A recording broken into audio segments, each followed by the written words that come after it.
और मेरे मीडिया के दोस्तों, जिंदाबाद वाले जरा चुप बैठो भाई, बाद में जिंदाबाद करो चुनाव जीतने के बाद। भाइयों, आज हम जो आए हैं,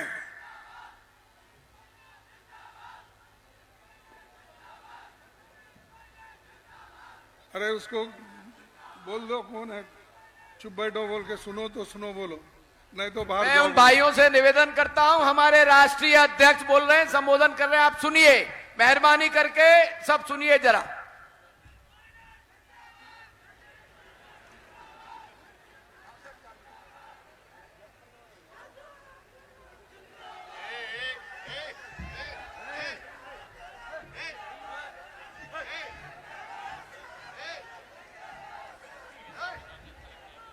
क्या है, सुनने को आए क्या जिंदाबाद मारने को आए? सिर्फ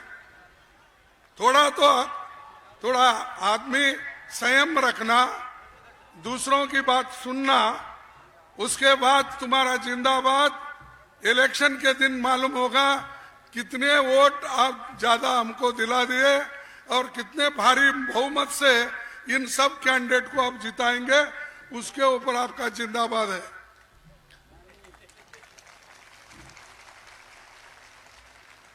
भाइयों, मैं माफी चाहता हूं, हम थोड़ी देर से यहां पर आए और देर से आने के लिए मैं फिर एक बार आप तमाम का माफी मांगकर आगे बात करने के लिए शुरू करूंगा। हम इसलिए थोड़ी सी देरी हमको हो गई, हर्ष वाल्मीकि को मिलने हम गए थे। मुख्यमंत्री जी, गहलोत जी, मैं और हमारे दूसरे लोग भी मेरे साथ थे। उस हर्ष वाल्मीकि को हम देखे जिसको एक बीजेपी के अब वो कैंडिडेट बन गया है, वो हमारे इस वाल्मीकि मित्र को इतना मारा है। एक जो महालिंग, क्या है उसका नाम, हाँ,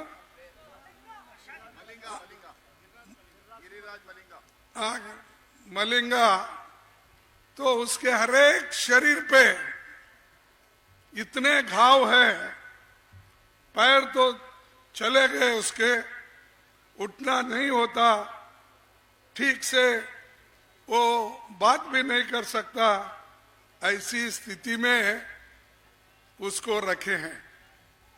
और उसको ठीक करने के लिए हमारे गहलोत साहब ने बहुत कोशिश की है, अभी भी कर रहे हैं। उनके पिताजी से भी हम मिले, उनके बहन जो थे वो भी आए थे, उनसे मिले।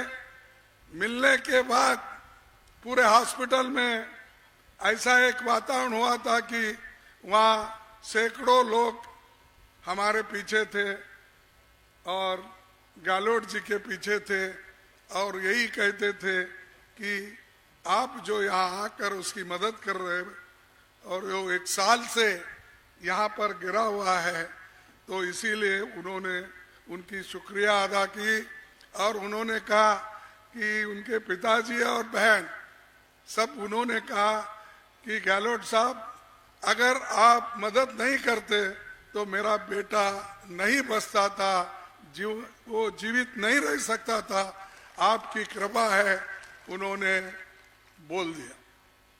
तब उन्होंने बोला कि आइंदा आपको और भी कुछ मदद है, करना है तो मैं जरूर करूंगा।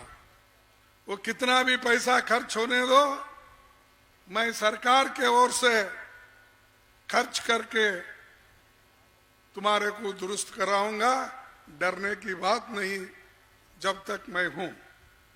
तो ये बहुत अच्छा लगा मुझे, लेकिन अफसोस की बात है जिस गिरिराज मलिंगा को हमने टिकट काटा,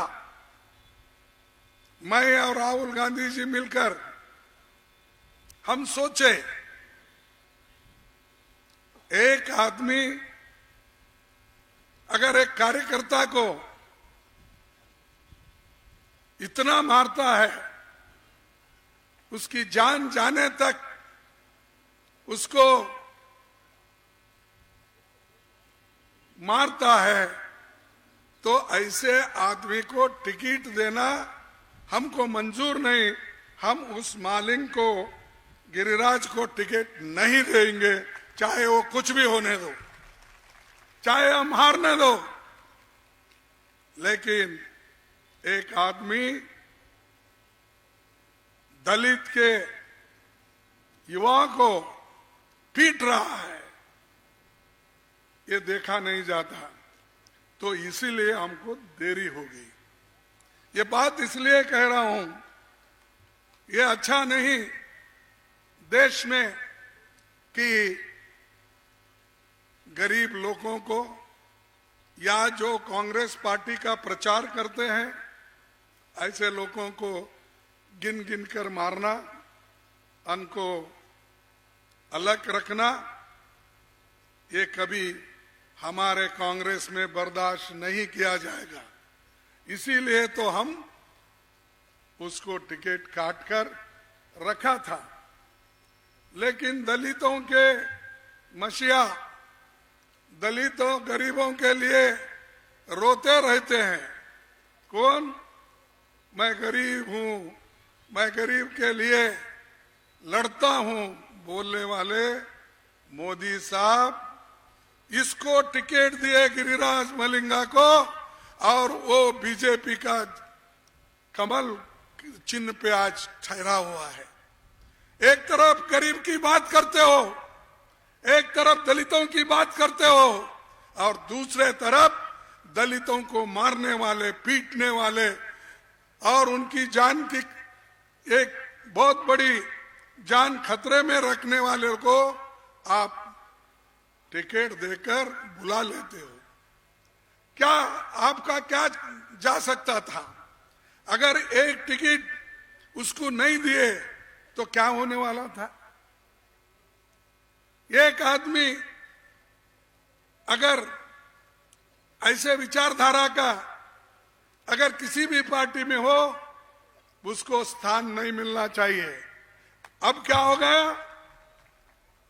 अब यह हो गया, अरे भाई आप पीटो, मारो, जाके बीजेपी में टिकट लो। और ये समझदार लोग दिए हैं टिकट। इधर मोदी जी, शाह जी, ये सब लोग मिलके लोगों को प्रोत्साहन कर रहे हैं। कौन? मारने वालों को, पीटने वालों को। मध्य प्रदेश में जाओ, एक आदिवासी बच्चे को उसके मुंह में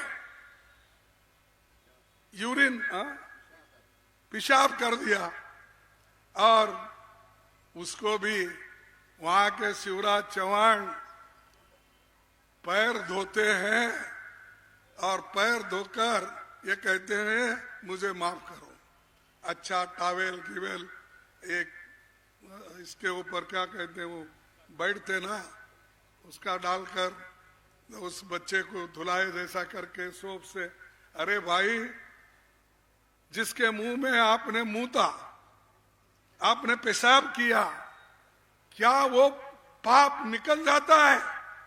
ये जो कलंक बीजेपी के ऊपर है वो कभी नहीं जाएगा। ये जैसा बाबा साहब अम्बेडकर ने एक बात कही थी, अस्पृश्यता मिटाने के लिए क्या करना चाहिए? नहीं, हम नाम बदलना चाहिए अस्पृश्यों का, तो उनको किसी और नाम से पुकारना चाहिए। तब बाबा साहब अम्बेडकर ने कहा महात्मा गांधी जी को भी, गांधी जी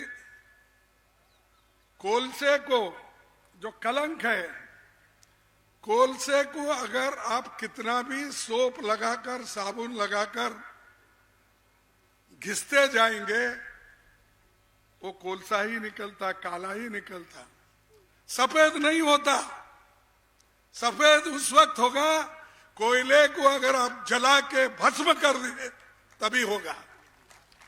वैसा आज अस्पृश्यों को जो लोगों ने, जो पार्टी ने, जो आरएसएस जैसे लोगों ने आज फिर भी तबाह करते वक्त ही आपको हर जगह देखेंगे। यूपी में देखेंगे, इधर देखेंगे, मध्य प्रदेश में, हर जगह। लेकिन यहां पर फौरन एक्शन लेकर हमारे गहलोत साहब ने उसकी जान बचाने के अलावा 4 दफा उस हॉस्पिटल के जाकर उन्होंने मिला। अब बताइए शिवराज सिंह कितने बार पेशाब करने के बाद, पैर धोने के बाद साबुन से सब अच्छा व्हाइट टॉवेल रख के 2 दिए, शो करे, पेपर में आया। उसके बाद कितने बार गए उसके घर को? नकली आदमी था सर, जिसका पैर हुआ था। नकली? ये देखो, ये क्या झूठ बोलते हैं भाई बीजेपी के लोग। नकली आदमी को वहां रख के छपाया। देखिए ऐसे ऐसे लोग हैं, तो हमको समझ में आना चाहिए। ऐसे लोगों को जब तक आप सत्ता से दूर नहीं रखेंगे तब तक आप लोगों का भलाई नहीं होगा। किसानों को भी ऐसा ही किए। और मोदी जी ने तो हर समय एक एक नया ड्रामा करते हैं। और मैं बोलते जाऊं,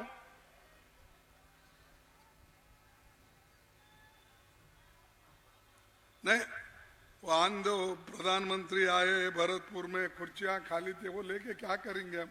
एक कुर्सी रहे तो भी उन्हें भाषण करने वाला ही।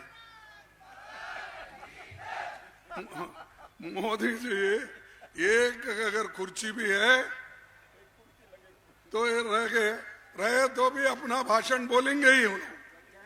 और ये कहते रहेंगे, भाई और बहनों, मैंने आप लोगों को जब आने वाले समय में जब आप मुझे चुन के लाएंगे तो मैं हर एक, अरे बैठिए भाई, क्या देखते हो, क्या फिरते हो भाई।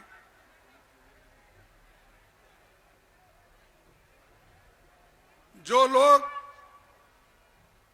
गरीब थे उन्होंने ये कहा कि भाई एक प्रधानमंत्री बोल रहा है, और जो पहले अहमदाबाद में, गुजरात में, पटेल साहब के गांव में वो चीफ मिनिस्टर था और 13.5 साल, है ना, 13.5 साल चीफ मिनिस्टर था। और वो व्यक्ति आगे प्रधानमंत्री की कुर्सी को देखकर लोगों को कहता है, अगर मैं चुन के आऊंगा, मेरी पार्टी, मैं जो काला धन बाहर है वो लाकर हर एक के जोबों में 15-15 लाख डालूंगा। ये कहा नहीं कहा? नहीं, हम तो झूठ नहीं बोल रहे ना। कौन बोले? ये मोदी जी बोले। फिर दूसरी बात क्या बोले? ये जो युवा यहाँ बैठे हैं, वहां बैठे हैं, उधर बैठे हैं, इधर से भी जो अब जोश में है, उनको भी क्या कहा, भाई सब युवाओं को मैं हर साल 2 करोड़ नौकरियां दूंगा। कितना 2 करोड़ में इस गांव के वैर भरतपुर डिस्ट्रिक्ट के लोगों को कितना मिला? नहीं मिला। अरे चीफ मिनिस्टर कैसा झूठ बोलते हैं, आप लेकर झूठ बोल रहे हो, क्योंकि 15 लाख लिए फिर भी नहीं मिला बोल रहे। 2 करोड़ नौकरियां वो दिए फिर भी वो भी नहीं बोल रहे। यह अच्छी बात नहीं है। बहुत सही बोलने वाले, सच बोलने वाले प्राइम मिनिस्टर को आप बदनाम मत करो, झूठ बोल रहे। और क्या बोले? तीसरी बात उन्होंने क्या कही? किसानों की आमदनी मैं दुप्पट करूंगा, डबल करूंगा। हो गई किसानों की आमदनी दुप्पट। ये किसने बोला? मोदी ने। तो वो झूठ बोले क्या हम झूठ बोले? आप बताइए। ये कांग्रेस कभी झूठ नहीं बोलती। और उन्होंने कहा कि मैं गरीबों की गरीबी दूर करूंगा। ये कांग्रेस वाले गरीबी हटाओ बोल के बहुत बोले। इंदिरा गांधी बोली करी क्या बोल के पूछ रहे थे। अरे बाबा, तुमने वायदे जो किए वो तुमने किया क्या, हम पूछ रहे। इंदिरा गांधी ने तो ऐसा एक तूफानी कार्यक्रम दिया, बैंकों का राष्ट्रीयकरण किया, राजे महाराजों की तनख्वाह बंद कर दी, LIC का पूरा नेशनलाइज किया, गरीबों को बैंक में नौकरी, रेलवे में नौकरी, बड़े बड़े कारखानों में नौकरी दिलाने वाली पार्टी सिर्फ कांग्रेस पार्टी। पंडित जवाहरलाल नेहरू, इंदिरा गांधी, इन्होंने किया। और उन्होंने जो कुछ किया इन्होंने एक एक करके बेच रहे, अदानी को, अंबानी को, फलाने को। अरे हम मेहनत करें, हमने ऐसे बड़े फैक्ट्रियां बनाई, लेकिन तुम एक एक करके बेच के खा रहे हो। इसीलिए मैं आपसे विनती करूंगा, जो आज गरीबों के पीछे ये जो बीजेपी वाले पड़े हैं, और बीजेपी वाले कहते हैं हमेशा, चुप बैठो भाई, अरे चुप बैठो, मोदी के जैसा मत करो, चुप बैठो। कांग्रेस सरकार ने अच्छा काम गांव, गरीब, किसान, मजदूर, ये सबको करके दिया। राजस्थान में मैं कई दौरे किया, मैं कहीं भी जाने दो, यहाँ राजस्थान के सरकार के कामों की चर्चा होती है। और वो चर्चा में लोग क्या कहते हैं, यहाँ की सरकार हमारे लिए काम की है और हम कांग्रेस पार्टी को जरूर जिताएंगे, ये यहाँ के लोगों का कहना है। मोदी जी कितने भी कोशिश करने दो, लाख कोशिश करने दो, लेकिन इस बार फिर से कांग्रेस ही आएगी।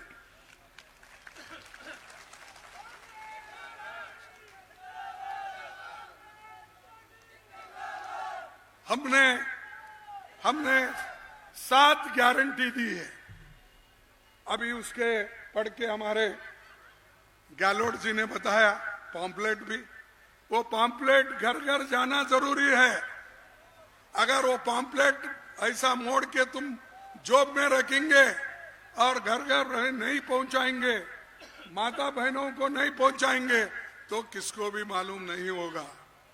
आपका काम है घर तक पहुंचाना, वोट मांगना, सरकार को पुनः लाना, ये काम आपका है। 7 कौन से कार्यक्रम है? गृह लक्ष्मी गारंटी, गृह लक्ष्मी गारंटी, परिवार की महिला मुख्य को हर साल 10,000 रुपए देने का वायदा हम किए हैं, वो निभाएंगे। हमारे माताओं को बोल रहे हैं, आपको नहीं 10,000, महिलाओं के लिए, नहीं तो आप उनसे छीन लेंगे। उसीलिए माताओं जरा मजबूत हो जाओ, गोधन गारंटी, 2 किलो गोबर खरीदी, ये हाँ गोधन गारंटी 2 रुपया किलो ये खरीदेंगे, ये किसानों के लिए फायदा होता है। और ये नया योजना है, जैसा छत्तीसगढ़ में किए थे वैसा ही यहाँ पर हमारे चीफ मिनिस्टर घोषणा किए हैं, ये हम करके दिखाएंगे। युवाओं को फ्री लैपटॉप टैबलेट गारंटी, सरकारी कॉलेज के पहले साल के छात्रों को फ्री लैपटॉप देने का वायदा हमने किया है, वो आपको मिलेगा। आपदा राहत बीमा गारंटी, 15 लाख तक के फ्री बीमा राहत आप लोगों को मिलेगा। मंजूर है? मंजूर नहीं? हाँ, हर दूंगा, मैं कारण दूंगा, जब तक तुम कारण बैठो मैं दूंगा आपको। एक बैठो भाई। हर छात्र के लिए एक, अरे वो कोई बीजेपी का एजेंट आया, मत सुनो उसकी बात, आप बैठो।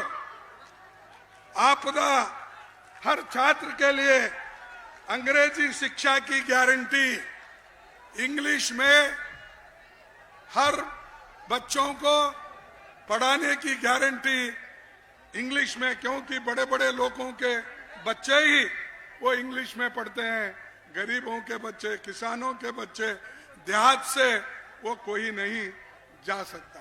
इसीलिए बंधुओं, गरीबों के लिए अंग्रेजी शिक्षा यहाँ पर कांग्रेस की हुकूमत आई तो ये जरूर लागू करेंगे। राजस्थान के सभी परिवारों के लिए 500 में गैस सिलेंडर, 500 में गैस सिलेंडर हमारे महिलाओं को ये बहुत बड़ा लाभ होगा। हम जब 500 में रखे थे, मोदी जी ये कहते थे, उस वक्त महिलाओं का दुख देखकर मुझे बहुत हैरान होती है। जब चूल्हे के सामने बैठती है और फूंकती है और चूल्हे पे जो रोटी सेकती है वो देखकर मुझे दुख होता है। बोले ऐसा बोलने वाला इंसान, 500 रुपए सिलेंडर पहले मिलने वाला आज 1100 रुपए हो गया। अब चुनाव आए बोल के 200 रुपए कम कर दिए। ये नौटंकी है। ऐसी बात बोल बोल कर हर बढ़ाना फिर घटाना, बढ़ाना, 100 रुपए बढ़ाना, 2 रुपए घटाना, ये उनकी आदत है। इसीलिए मैं ये कह रहा हूं, वो कुछ करने वाले नहीं। हम पूरा ये 500 में गैस सिलेंडर ये गारंटी दे रहे हैं। और ओपीएस गारंटी, सरकारी कर्मचारी जो भी है उनके लिए ओपीएस कानून लागू किया जाएगा। ये भी हमारी एक, हम कहते हैं तो हम करके दिखाते हैं। अब बाकी के तो आपको मालूम है, चिरंजीवी योजना हो, 16,000 करोड़ रुपए किसानों का कर्ज माफ हो, गरीब परिवारों के लिए महंगाई राहत कैंप का हो, ये सब ने तो आपने देखा है, अनुभव किया है। और इसके अलावा भी जैसा एक हमारे पास इंदिरा कैंटीन खोले थे, यहाँ पर मैं समझता हूँ एक नया इंदिरा जी के नाम पे 8 रुपए में इंदिरा रसोई, 8 रुपए में खाना खिला रहे। ये गरीबों की सरकार है। और हम गरीबों के लिए कुछ बोले तो प्राइम मिनिस्टर बोलते हैं ये सब रेवड़ी कर रहे हैं, ये बांट रहे हैं पैसे। और गहलोत पूरी खजाना गरीबों को लुटा के दे रहे हैं, इससे क्या फायदा होगा, ये उनका कहना है। अरे भाई, हम तो गरीब लोगों को दे रहे, तुम तो 15 लाख अमीर की कर्जा माफ किए, किसानों का कर्जा माफ करो हमने कहा तो नहीं किए। आपने तो 15 लाख करोड़ रुपए अमीर लोगों का कर्जा माफ किया और ऊपर से कहते हो ये सब रेवड़ी, ये गहलोत ने एक के ऊपर। आज तो टीवी देखे होंगे, नीचे आ रहा है उन्होंने। और जो भरतपुर की बात बोल रहे थे, मेरे को जो इत्तला आया, पाप बेचारे वहां जब भाषण कर रहे थे लोग ही नहीं थे, कहते थोड़े लोग भेजते जाओ, कम से कम थोड़े लोग आप भेजते जाओ, कम से कम इंफॉर्मेशन तो मिलेगा। तो ये लोग हमको एडवाइस करते हैं, अरे तुम गरीबों के लिए कुछ करते भी नहीं। और इस देश को मजबूत कौन किए? पंडित जवाहरलाल नेहरू जी ने लोकतंत्र का बुनियाद रखा और हर जगह आज बड़े बड़े कारखाने, बड़े बड़े डैम्स, ब्रिज, रोड, ये सब बने। बड़े कारखाने, एक आधा तो बड़ा कारखाना इनके जमाने में बना।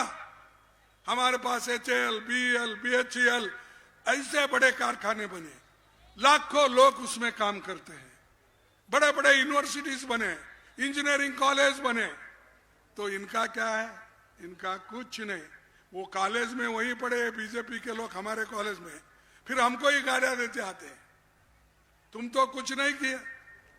तो ये जो गरीबों के प्रति उनका एक रवैया है, इसको देखकर मुझे हैरानी होती है।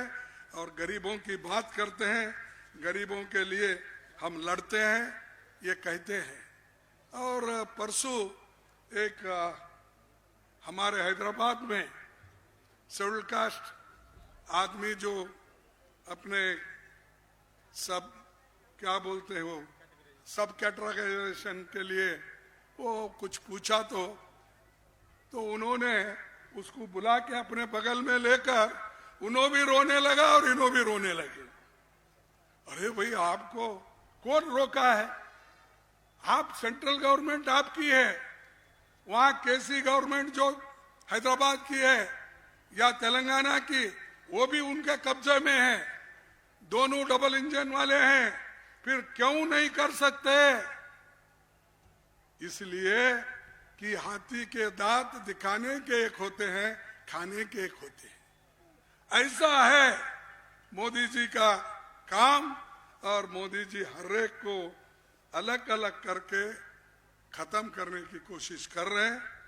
तो हमारे लोग भी डट के, गरीब लोग आज मजबूत हुए हैं, एक हुए हैं और जरूर कांग्रेस पार्टी को फिर से यहाँ लाएंगे, ऐसा मेरा पूरा विश्वास है। आप लाएंगे ना?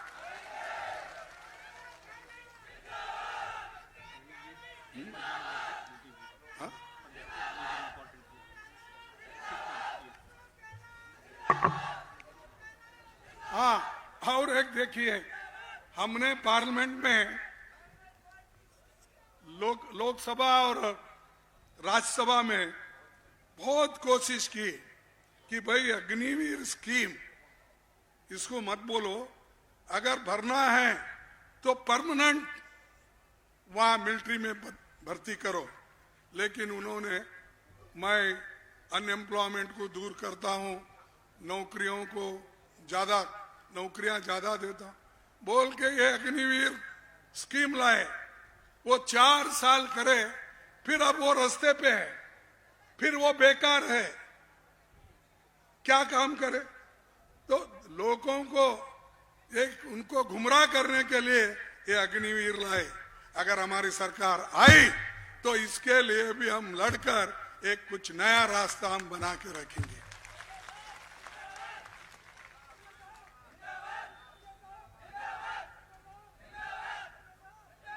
हो गया, बस करो भाई, खरगे साहब खुश हो गए। और दूसरी चीज, मैंने पब्लिक सेक्टर की बात किया और ये अग्निवीर की बात किया। ये सब नौकरियां ये गरीबों को मिलने वाली थी, रिजर्वेशन इसमें है। लेकिन इन्होंने अपना अलग अलग रंग से schedule caste, schedule tribes, backward class को अलग करने के लिए, नौकरी से इनको दूर रखने के लिए उन्होंने क्या किया मालूम? हर पब्लिक सेक्टर में नौकरी घटाई। 30 लाख नौकरियां गवर्नमेंट में है, रेलवे में है, पोस्ट ऑफिस में है, एजुकेशन में है, पैरामिलिट्री में है, सेंट्रल अपने स्कूल्स में है, सब में है 30 लाख। उन्होंने अब तक भर्ती किया है 1 लाख से भी कम। आप भी सोचिए, अगर इनकी सोच गरीबों के प्रति अच्छी रहती तो क्या ये 30 लाख नौकरियां नहीं भरते? क्या रिजर्वेशन लोगों को मिलना था वो नहीं मिल सकता था? बैकवर्ड्स को मिल सकता था, आदिवासियों को मिल सकता था, लेकिन उनको गरीब को गरीब रखना है, अमीर को अमीर बनाना है। इसीलिए वो हमेशा जो कुछ फायदा देना है वो देंगे अपने मित्रों को, अपने दोस्तों को, उनको सपोर्ट करने वालों को, और हम लोगों को जहां का वहीं रखेंगे। इसीलिए मैं अब ज्यादा नहीं बोलूंगा, क्योंकि हमारे चीफ मिनिस्टर भी जाने वाले और हमारा भी एक प्रोग्राम देर से आने से वहां पर लोग इंतजार कर रहे हैं। इसीलिए मैं ज्यादा आपका वक्त न लेते हुए मेरे अपने 4 शब्द आपके सामने रखे हैं। आप एक होकर सभी लोग कांग्रेस को ये पंजे को ओढ़ दो और भारी मात्रा में जिलाओ। मैं 2 स्लोगन करूंगा। जय हिंद।